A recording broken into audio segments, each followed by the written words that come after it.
नमो अरिहंताणं नमो सिद्धाणं नमो आयरीयाणं नमो वज्झायाणं नमो लोये सौसाहूणम् सिद्धं शुद्धं परमीय जिणिन्दवर्णेमि चन्दमकलङ्कं गुणरयणभूषणुदयं जीवस्य परुवणं बोच्छम। 1008 श्री मूलनायक आदिनाथ भगवान की जय। 1008 श्री गोमटेश्वर बाहुबली भगवान की जय। द्वासांग जिनवाणी माता की जय। आचार्य श्रेष्ठ आचार्य गुरुवर श्री 108 नेमिचंद्र सिद्धांत चक्रवर्ती महाराज की जय। आचार्य श्रेष्ठ आचार्य गुरुवर श्री 108 विद्यासागर जी महामुनि राज की जय। तीर्थ चक्रवर्ती जगत पूज्य निर्यापक श्रमण मुनि पुंगव श्री 108 सुधा सागर जी महाराज की जय। समस्त मुनि संघ की जय। आलोक मोदी स्वाध्याय सुधा यूट्यूब चैनल पर आप सभी दर्शकों का एक बार पुनः हार्दिक स्वागत, हार्दिक अभिनंदन। पूज्यवर आचार्य नेमिचंद्र सिद्धांत चक्रवर्ती महाराज द्वारा रचित श्री गोमटसार जीवकांड जी ग्रंथराज की स्वाध्याय श्रृंखला में हम सभी इस ग्रंथ में वर्णित 20 प्ररूपणाओं में से पहले गुणस्थान प्ररूपणा पर चर्चा अपनी हो चुकी है और दूसरे नंबर पर जीव समास पर चर्चा करना अपन ने प्रारंभ किया था। तो जीव समास पर चर्चा करते हुए जीव समास का वर्णन 4 प्रकार से किया गया: स्थान की अपेक्षा, योनि की अपेक्षा, शरीर की अवगाहना की अपेक्षा और कुल की अपेक्षा। तो इन 4 प्रकार से जो जीव समासों का वर्णन है उसमें से हमने प्रारंभ के 3 पर चर्चा कर ली। अभी पूर्व कक्षा में हमने शरीर की अवगाहना की अपेक्षा से जीवों के कितने भेद प्रभेद बनते हैं उस पर अपन ने विस्तार से चर्चा की। कैसे उनकी अवगाहना बनती है, जघन अवगाहना किसकी, उत्कृष्ट अवगाहना किसकी, ऐसे 64 प्रकार के जीवों को अपन ने समझा था। अब आज की कक्षा में अगला जो क्रम है वो कुल का है। उस कुल की अपेक्षा से जीवों के कितने भेद प्रभेद होते हैं उस पर अपन चर्चा करेंगे। इसके पहले अपन ने योनि पर चर्चा की थी। योनि को बताया था कि जो जन्म का आधारभूत स्थान होता है उसको हम योनि स्थान कहते हैं और उस योनि के 2 प्रकार से भेद किए थे, आकार योनि और गुण योनि। आकार योनि के 3 भेद बताए गए थे और गुण योनि के 84 लाख योनियां बताई गई थी, जिसमें किस जीव के कितनी योनियां होती हैं उन सभी का वर्णन अपन ने पूर्व कक्षाओं में पढ़ लिया था। अब आज अपन कुल पर चर्चा करेंगे। कुल क्या कहलाता है? तो जन्म का जो आधार स्थान है उसको हमने योनि कहा और जिन नोकर्म वर्गणाओं से मिलकर के शरीर का निर्माण होता है उन नोकर्म वर्गणाओं की विभिन्न स्वरूपों को यहाँ कुल रूप से परिभाषित किया गया है।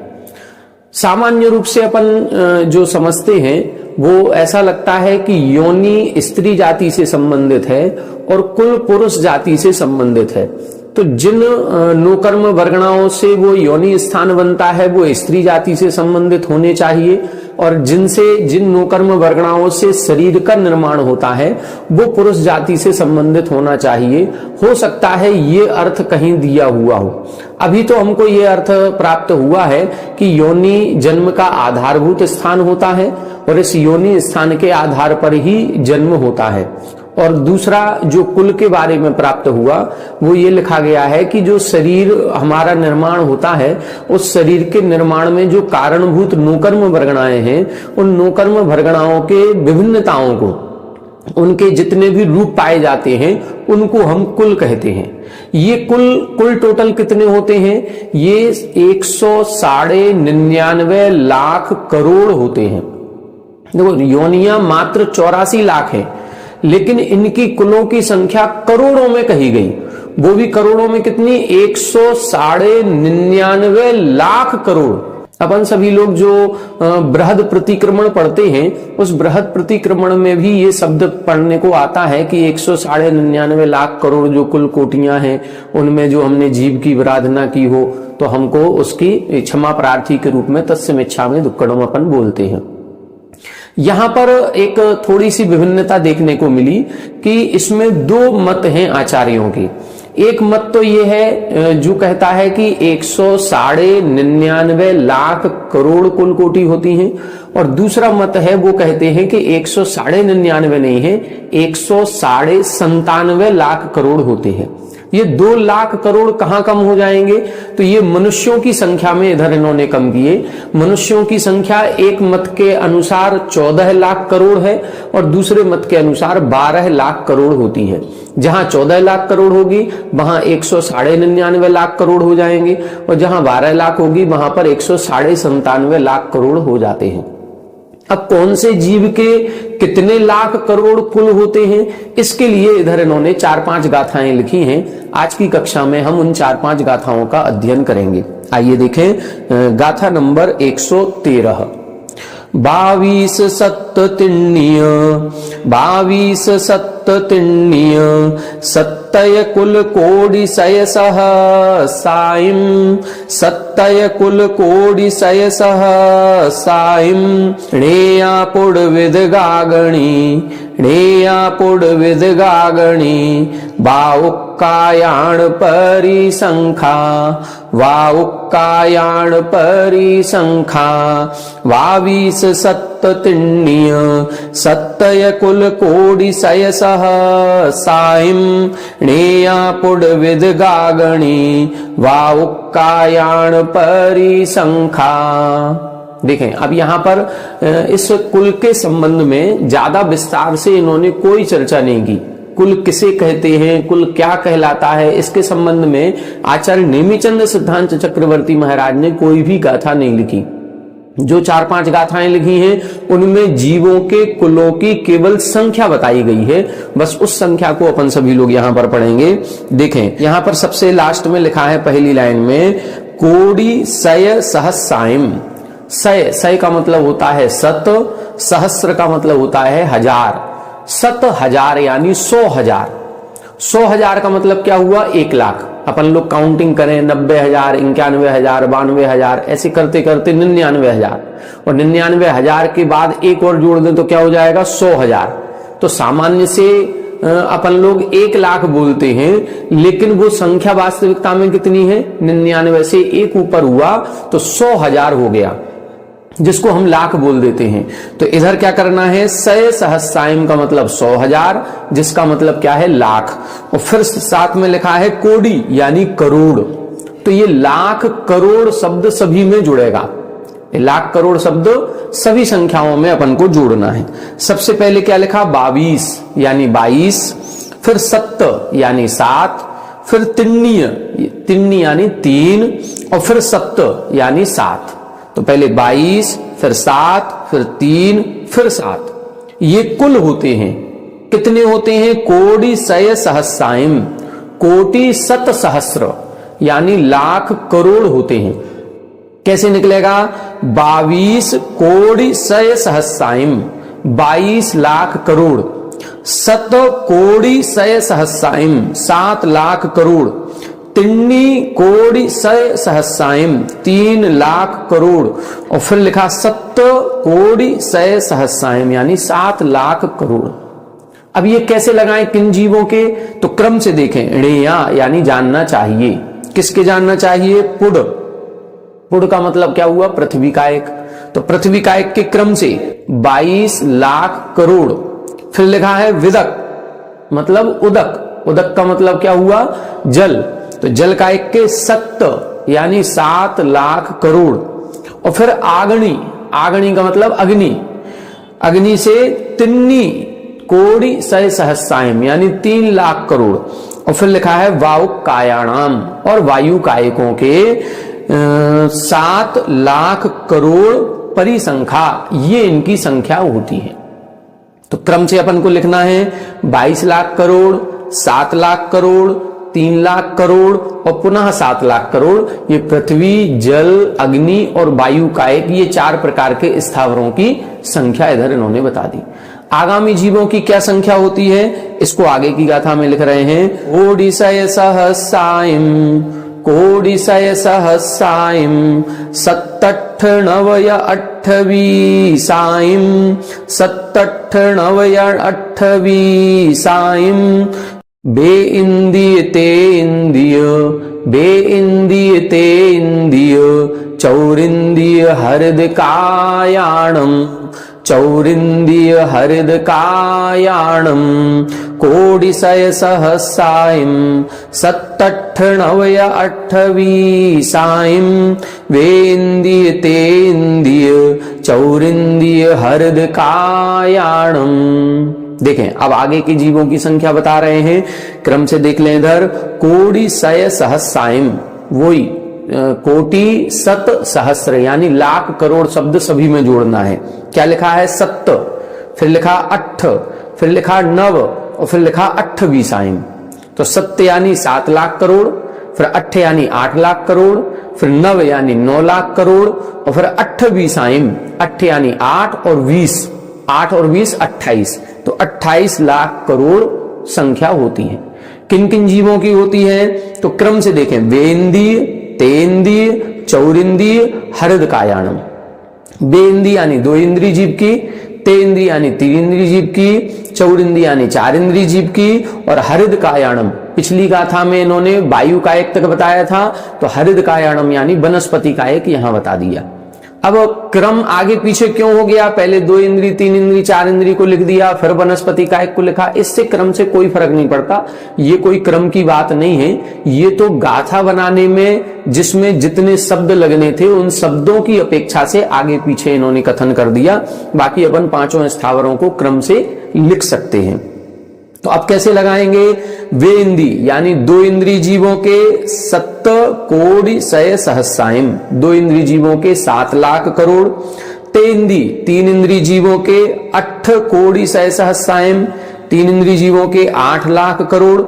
चौरिंद्रिय 9 कोटि सय सहस्रायम, 4 इंद्रिय जीवों के 9 लाख करोड़। और हृद कायाणम यानी हृद जो वनस्पति है उस वनस्पति कायक जीवों के 28 कोटि सय सहस्रायम, 8 20 यानी 28 लाख करोड़ कुलों की संख्या होती है। तो यहां तक अपन 5 स्थावर हो गए और 3 विकलत्र हो गए। अब इसके बाद बता रहे हैं पंचेंद्रिय जीव। अब पंचेंद्रिय जीव कितने प्रकार के होते हैं? तो पंचेंद्रिय जीवों में 4 प्रकार की गतियां आ जाएंगी, त्रियंच गति, देवगति, नरक गति और मनुष्य गति। त्रियंच गति में भी 3-4 प्रकार के जीव आते हैं। त्रियंच पंचेंद्रिय को अपन मुख्य रूप से 3 भागों में बांटते हैं, जलचर, थलचर और नभचर। अब इन्हीं की संख्या इधर आगे की गाथाओं में बता रहे हैं। देखें गाथा नंबर 115। अद्ध तेरस वारस, अद्ध तेरस वारस, दशयम कुल कोटि सद सहस्रायम, दशयम कुल कोटि सद सहस्रायम, जलचर पक्षी चौपय, जलचर पक्षी चौपय, और परिसप्पे सुणव होन्ति, और परिसप्पे सुणव होन्ति। अद्ध तेरस वारस, दशयम कुल कोटि सद सहस्रायम, जलचर पक्षी चौपय, और परिसप्पे सुणव होन्ति। देखें अब इधर बता रहे हैं अद्ध तेरस। अद्ध तेरस का मतलब 12.5, 12 पूरे और जो 13वां है उस 13वें का आधा कर देना है, तो क्या बनेगा? अद्ध तेरस। और फिर लिखा है 12 यानी 12, और फिर लिखा है दशयम यानी 10, फिर लिखा कुल कोटि सद सहस्रायम, ये कुल कोटि सद सहस्रायम। उसी तरह से फिर से जोड़ेंगे, अद्ध तेरस कोटि सद सहस्रायम, 12 कोटि सद सहस्रायम, दशयम कोटि सद सहस्रायम। क्रम से जोड़ेंगे, जलचर पक्षी चौपय।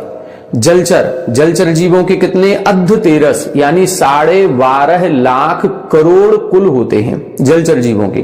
पक्षी, पक्षी यानी पक्षी, और पक्षी से अपन नवचरों का ग्रहण कर सकते हैं, तो नवचरों के 12 कोटि सद सहस्रायम यानी 12 लाख करोड़ कुल होते हैं। और चौपय, चौपय का मतलब होता है चतुष्पद, चतुष्पद यानी चौपाई। चौपाई का मतलब ये जो अपने जानवर होते हैं, पशु होते हैं जो थल यानी जमीन पर विचरण करते हैं, उनके लिए दशयम, दशयम यानी 10 कोटि सद सहस्रायम यानी 10 लाख करोड़ कुल होते हैं। फिर एक और इन्होंने चरण लिखा, और परिसप्पेषु णव होन्ति। ये एक नए प्रकार के जीवों का इधर वर्णन किया है। जलचर, थलचर और नवचर से हट करके इन्होंने किनका वर्णन किया? उर परिसप्पेषु। उर का मतलब होता है हृदय या छाती।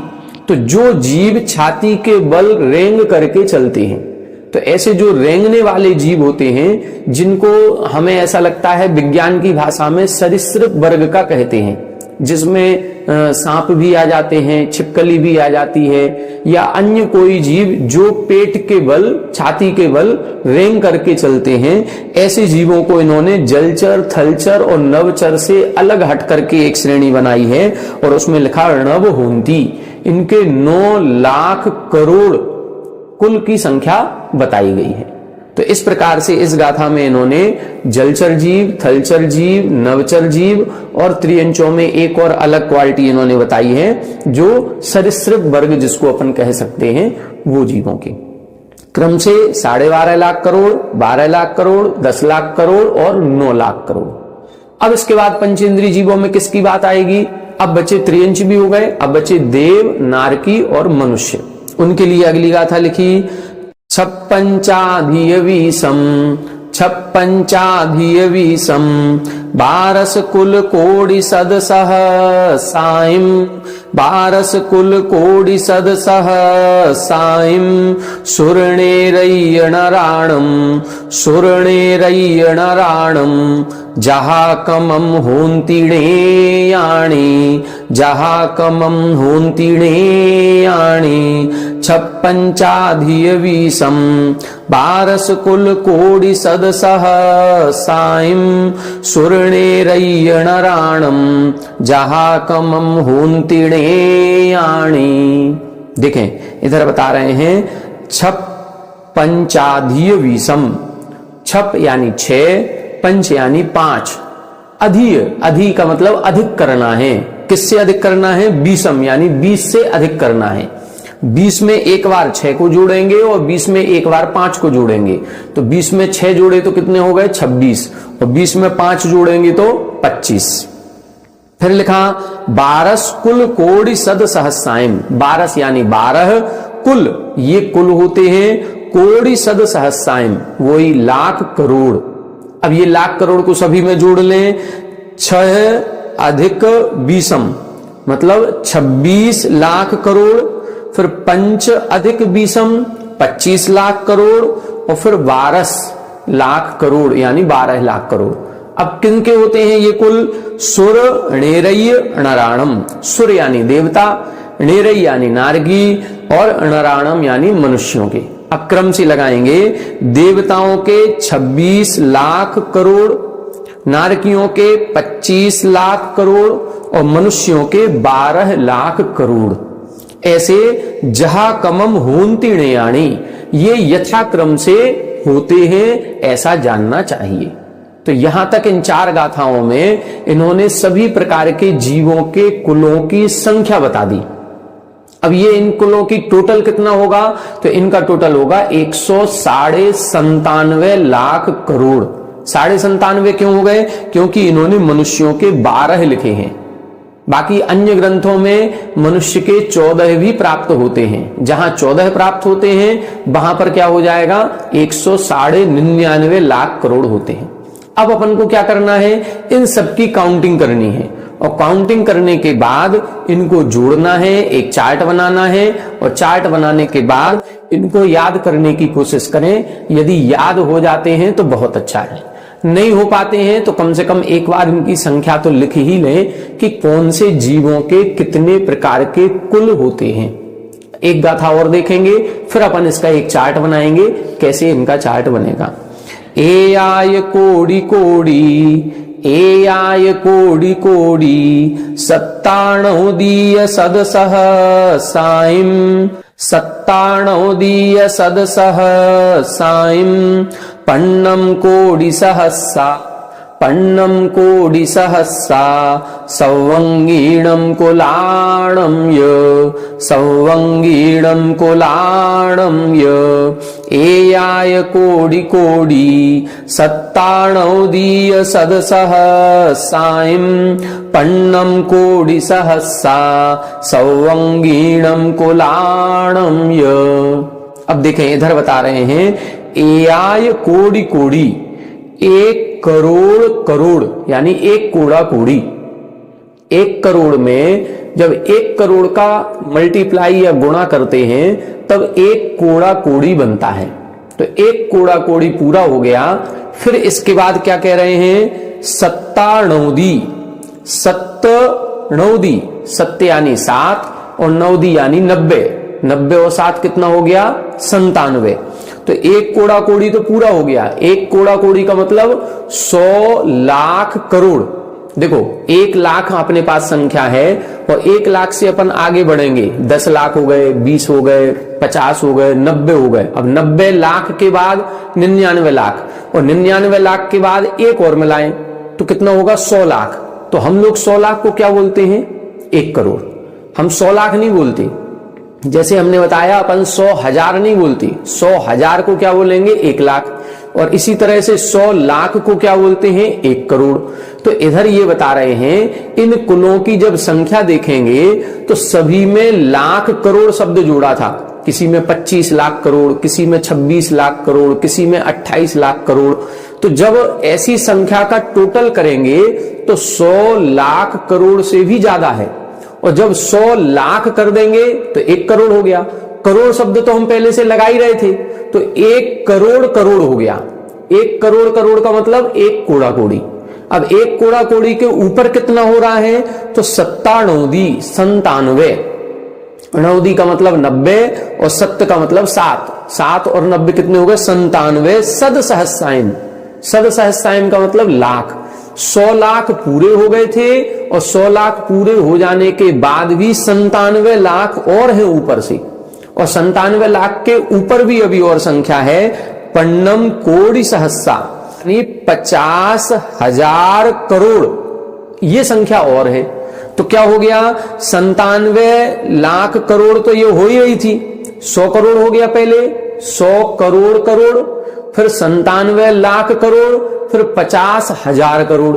जब इन सबको जोड़ेंगे तो फिर क्या निकलेगा 197 लाख करोड़ हो जाएगी। तो ये इन्होंने लिखी है सवंगीणम कुलाणम। यह सवंगीणम यानी सर्वांगिनाम, अंग बोलते हैं शरीर को। जितने भी शरीरधारी जीव हैं उन सभी शरीरों के ये कुल कहलाते हैं। कुल का मतलब केवल इधर इन्होंने जो हिंदी टीका में इन्होंने लिखा है वो ये लिखा है कि जिन नोकर्म वर्गणाओं से शरीर बनता है उन नोकर्म वर्गणाओं के प्रकार ये 197 लाख करोड़ होते हैं। तो कौन से जीवों के कितने नौकर्म वर्गणाएं हैं, कितने प्रकार की। अब देवों की वर्गणाएं कितनी लिखी इन्होंने 26 लाख करोड़, नारकियों की 25 लाख करोड़, मनुष्यों की 12 लाख करोड़। तो ये जो इन्होंने लिखी हैं ये इतने प्रकार की नौकर्म वर्गणाएं जाननी चाहिए। तो इस प्रकार से ये कुल का वर्णन अपना पूरा हो गया 5 गाथाओं में। अब इसके बाद जीव समास का वर्णन पूरा होने के बाद अब पर्याप्ति प्ररूपणा प्रारंभ करेंगे। 2 प्ररूपणाएं अपनी पूरी हो गई। सबसे पहले गुणस्थान प्ररूपणा देखी थी, लगभग 70 गाथाओं में उसका वर्णन था 69 में। और फिर 70 नंबर से अपन ने शुरू किया तो 117 नंबर तक लगभग 47-48 गाथाओं में जीव समास प्ररूपणा का वर्णन 4 प्रकार से किया। वो चारों प्रकार से पूरा हो गया। स्थान की अपेक्षा भी हो गया, योनि की अपेक्षा भी हो गया, शरीर की अवगाहना की अपेक्षा भी हो गया और कुल की अपेक्षा भी हो गया। अब कुल किसके कितने हैं इसका अपन एक चार्ट बनाएंगे और फिर कल की कक्षा में अपन पर्याप्ति अधिकार को प्रारंभ करेंगे। अब जो आगे 2-3 अधिकार हैं, अब ये छोटे छोटे अधिकार हैं। पर्याप्ति प्ररूपणा भी मुश्किल से 8-10 गाथाओं में पूरी हो जाएगी। फिर इसके बाद प्राण अधिकार है या प्राण प्ररूपणा है, वो भी लगभग 5-7-10 गाथाओं में है। फिर इसके बाद संज्ञा प्ररूपणा है, वो भी लगभग 5-6 गाथाओं में हो जाएगी। और फिर वहां से मार्गणा महाअधिकार प्रारंभ होगा जिसमें एक एक मार्गणा, गति, इंद्री, काय योग इत्यादि का वर्णन प्रारंभ होगा। तो अपन क्रम से धीरे धीरे चल रहे हैं। एग्जाम जब आपका होगा उसके पहले लगभग संभावना पूरी है कि इस ग्रंथ को अपन पूरा कर लेंगे। आइए अब इन कुल कोटि का चार्ट अपन बोर्ड पर बनाते हैं। देखें, ये अपन ने सभी प्रकार के जीवों को यहां लिख लिया। पृथ्वी का एक, जल का एक, अग्नि का एक, वायु का एक, वनस्पति का एक, 2 इंद्री, 3 इंद्री, 4 इंद्री, जलचर, नवचर, थलचर, सरीसृप, फिर देव, नारकी और मनुष्य। अब इनकी जो संख्याएं दी हुई हैं, गाथा को देखते चले और गाथा देख करके अपन एक एक के नाम के आगे उसकी संख्या लिखते चले। फिर इसके बाद अपन इसको टोटल करेंगे। देखें, सबसे पहले लिखा था 22 यानी 22 लाख करोड़। अब लाख करोड़ तो सभी में लगाना है, ठीक है, तो 22 लाख करोड़। फिर इसके बाद क्या लिखा था? 7 यानी 7 लाख करोड़। फिर तिन्नी यानी 3 लाख करोड़। फिर 7 यानी 7 लाख करोड़। ये हो गया लाख करोड़, सभी में लगाएंगे तो ये लाख करोड़ तो अपना निकलेगा ही निकलेगा। फिर इसके बाद देखें, आगे इन्होंने वनस्पति कायक के कितने बताए थे? 28 28 का मतलब 28 लाख करोड़, ये हो गए वनस्पति कायक के। फिर 2 इंद्री, 3 इंद्री और 4 इंद्री के कितने लिखे थे? 7, 8, 9 यानी 7 लाख करोड़। 8 यानी 8 लाख करोड़। 9 यानी 9 लाख करोड़। फिर जलचर, थलचर, नवचर के कितने बताए थे? तब इन्होंने लिखा था अर्ध तेरस। यहां पर ये जो आधा तेरस कर रहे हैं मतलब 12.5, यहां जो 50 लाख करोड़ की संख्या जो आ रही थी 99.5 या 97.5 बोल रहे हैं, वो जो 12 शब्द है वो यहां केवल बढ़ रहा है। जलचर जीवों की है अर्ध तेरस मतलब 12,50,000 करोड़। इधर लिखेंगे 12,50,000 करोड़, ये संख्या इनकी बनेगी। इनके तो पूरे लाख करोड़ हो रहे थे, लेकिन इसके बाद 50,000 करोड़ और एक्स्ट्रा इनकी है, तो ये जलचर की हो गई। फिर जलचर के बाद किसकी लिखी थी? पक्षी। पक्षी का मतलब नवचर। नवचर की 12 लाख करोड़। तो नवचर की अपन कितनी लिखेंगे? 12 लाख करोड़, ठीक है। फिर इसके बाद चतुष्पद। चतुष्पद की लिखी थी दशयम, 10 लाख करोड़। फिर इसके बाद और परिसप्पेशु, जो परिसरीसृप वर्ग वाले हैं, उनकी लिखी 9 लाख करोड़। फिर आ गए अपने देव, नारकी और मनुष्य। तो देवों की 6 अधिक 20 तो 26 लाख करोड़। नारकियों की 5 अधिक 20 तो 25 लाख करोड़। और मनुष्यों की 12 है तो 12 लाख करोड़। अब इनको अपन टोटल करेंगे तो टोटल करते हुए इनको देखेंगे तो 197 हो जाएंगे। ये इनको टोटल कर लें, 197 निकलेगा। 50 ये लिखा ही है, 50,000 करोड़ हो जाएगा। अब देखें 2, 7, 9, 3, 12, 7, 19, 8, 27, 7, 34, 8, 42, 9, 51, 2, 53, 2, 55, 9, 64, 6, 70, 5, 75 और 2, 77 की 8।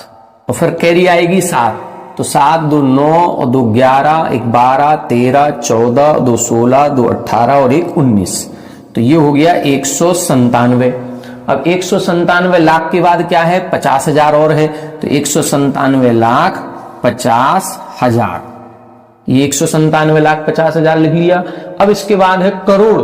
तो करोड़ में कितनी बिंदी होती हैं? 7 बिंदी और होंगी, तो इसके आगे 7 बिंदी और रखते हैं। 1, 2, 3, 4, 5, 6 और 7। इस प्रकार से ये संख्या अपनी इधर बनेगी। कुल टोटल कितनी बिंदी आ जाएंगी? जो संख्या अपनी लिखी है 1975। 1975 के बाद गिनती गिनेंगे तो 1, 2, 3, 4, 5, 6, 7, 8, 9, 10, 11 बिंदी और आएंगी। इस प्रकार से ये 197 लाख करोड़ कुलों की संख्या सभी जीवों की निकल आती है। इस चार्ट को आप लोग भी बना लें और याद करने का प्रयास करें। याद हो जाए तो ठीक है, नहीं है तो कम से कम एक बार अभ्यास जरूर करें। अब ये जो कुल कोटि समझने के बाद अब अगली प्ररूपणा है अपनी पर्याप्ति प्ररूपणा। अब इस पर्याप्ति प्ररूपणा का वर्णन अपन कल से प्रारंभ करेंगे। इस पर्याप्ति प्ररूपणा में जो अपन ने अभी जीव समास में 2 शब्द देखे थे, पर्याप्तक, अपर्याप्तक, इन दोनों की चर्चा आएगी। अपर्याप्तकों के दो भेद करते हैं, लब्ध पर्याप्तक, निर्वृत्त पर्याप्तक, इनकी चर्चा आएगी। पर्याप्तियां 6 होती हैं, तो जो 6 पर्याप्तियां हैं वो क्या कहलाती हैं, कैसे उनमें शक्ति की प्राप्ति होती है, कैसे ये 6 पर्याप्तियां पूर्ण होती हैं, कौन से जीवों के कितनी पर्याप्तियां पूर्ण होती हैं, ये सारा प्रसंग अब आगामी गाथाओं में अपन को पढ़ने को मिलेगा, जिसको अपन कल की कक्षा में देखेंगे। आज की कक्षा में इतना ही। आप सभी हमारे साथ बने रहें। सभी को जय जिनेंद्र।